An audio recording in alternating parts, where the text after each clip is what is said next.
Bien, déjà, je signale que je voterai ce vœu qui me semble tout à fait plein de bon sens. Et je pense qu'il en sera de même sur le mien. J'espère que les autres groupes de la majorité feront de même.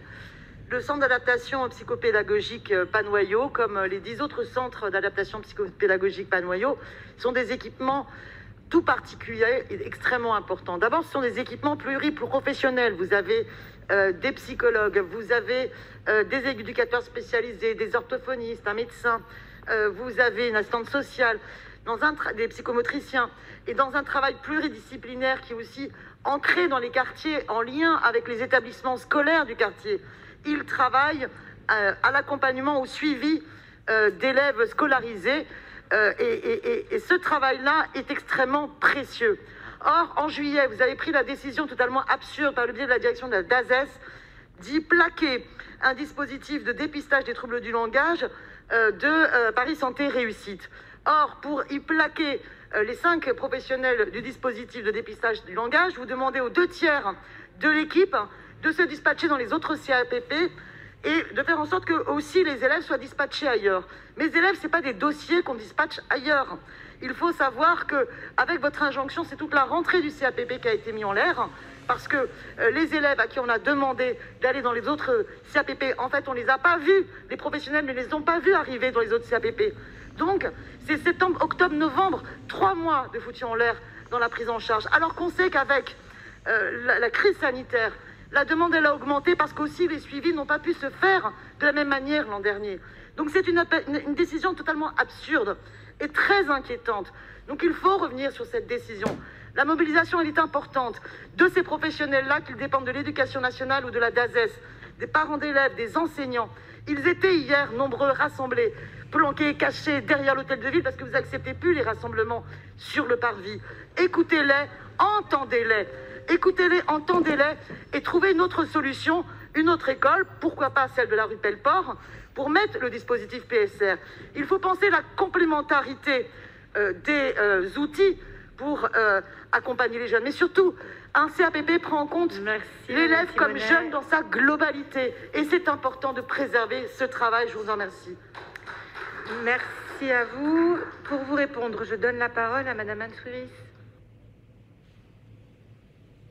Merci Madame la maire. Alors, tout à l'heure, nous avons parlé de santé scolaire et à côté, et même en interaction et en coordination avec le projet de santé scolaire, évidemment, nous avons beaucoup travaillé ces dernières années au CAPP et à l'amélioration de ce dispositif qui, pour nous également, est très précieux. Ça a été dit d'ailleurs par les 2 intervenants parce que effectivement c'est une aide psychosociale importante auprès en particulier des élèves, des enfants qui sont dont les milieux sont les plus défavorisés, qui parfois ont des difficultés à devenir élèves.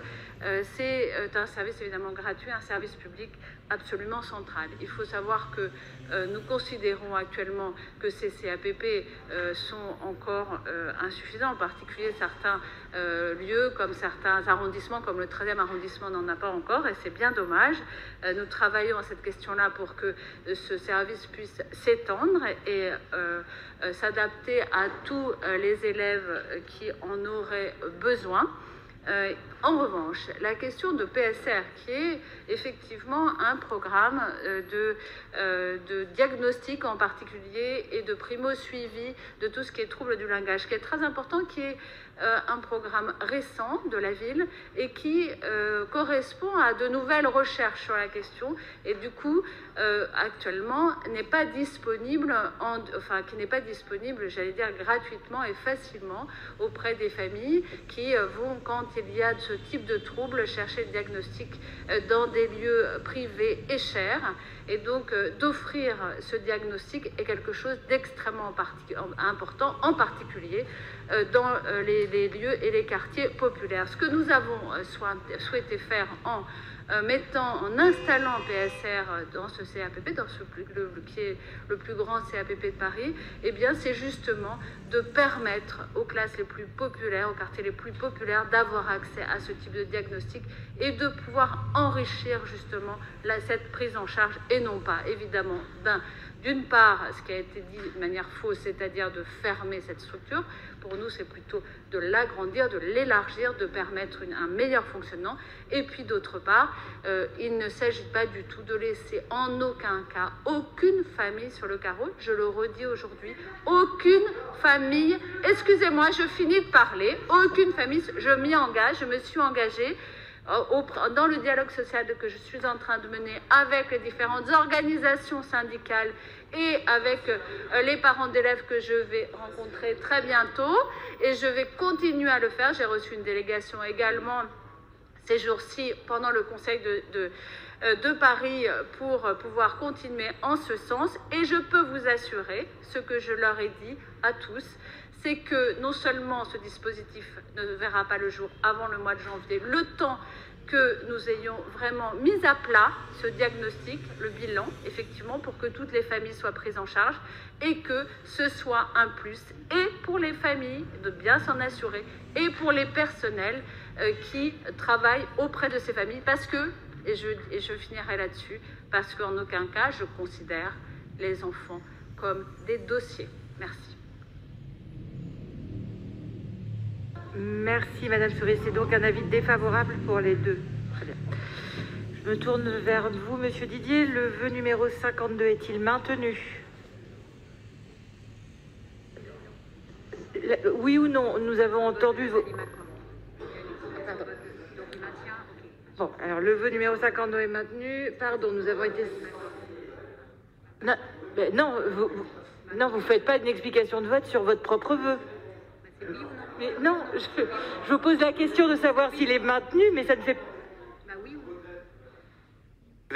Franchement, dans son dogmatisme, au détriment des enfants en difficulté du 20e, je lui ai apporté une solution sur un plateau, elle la refuse. Les Parisiens, comme les Français, ne sont pas dupes. Je maintiens évidemment mon vœu, qui est un vœu de bon sens, je le répète, et constructif. Le vœu est maintenu, très bien. Madame Macquoy, vous nous avez fait part d'une demande d'explication de vote, et Monsieur Pliez, maire du 20e, s'est inscrit aussi. Merci Madame la maire. Sur ces deux vœux, en cohérence avec ce que nous avons fait en arrondissement CDEN, nous ne prendrons pas part au vote pour laisser toute la chance au dialogue social de se poursuivre. Merci. Monsieur Pliez, maire du 20e arrondissement. Non mais... Donc sur ce vœu, je partage évidemment totalement le point de vue de Anne Souris, et je rappelle que le dialogue est ouvert avec les organisations syndicales, avec les parents. Mon adjointe à la santé, Karine Duchauchois, moi-même et Anne Souris rencontreront à la fois les organisations syndicales et les familles. Je m'étonne cependant de deux choses, et j'en profite pour le dire. D'abord, je découvre que Monsieur Didier et LR savent maintenant qu'il y a du crack qui circule dans le 20e. Ce n'était pas le cas il y a quelques mois. Ensuite, après avoir hurlé à la non-concertation pour l'installation d'un lieu d'accueil et de soins au 172 rue Pelleport, vous décidez maintenant d'imposer un projet sans aucune concertation avec les familles au 172 rue Pelleport. Bravo, je pense que les habitants s'en souviendront.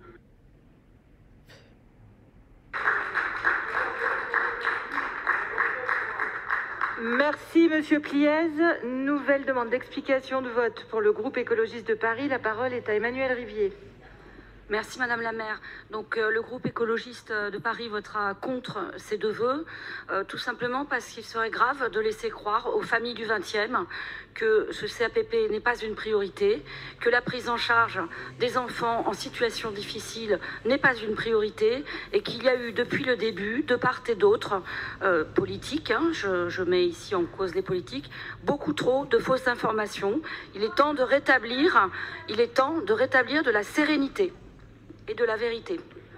Merci Madame Rivier. Je mets donc aux voix le vœu numéro 52 du groupe Changer Paris avec un avis défavorable de l'exécutif. Qui est pour? Qui est contre? Qui s'abstient? Qui ne prend pas part au vote? Le vœu est rejeté.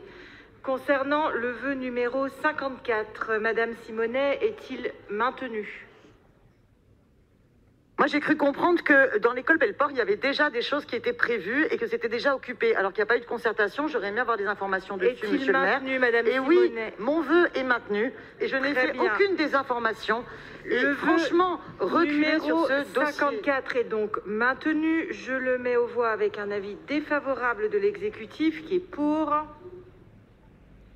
qui est contre, qui s'abstient. Le vœu numéro 54. De nouveau NPPV? Pardon. Alors, qui est pour, qui est contre, qui s'abstient, qui ne prend pas part au vote? Merci. Il est rejeté.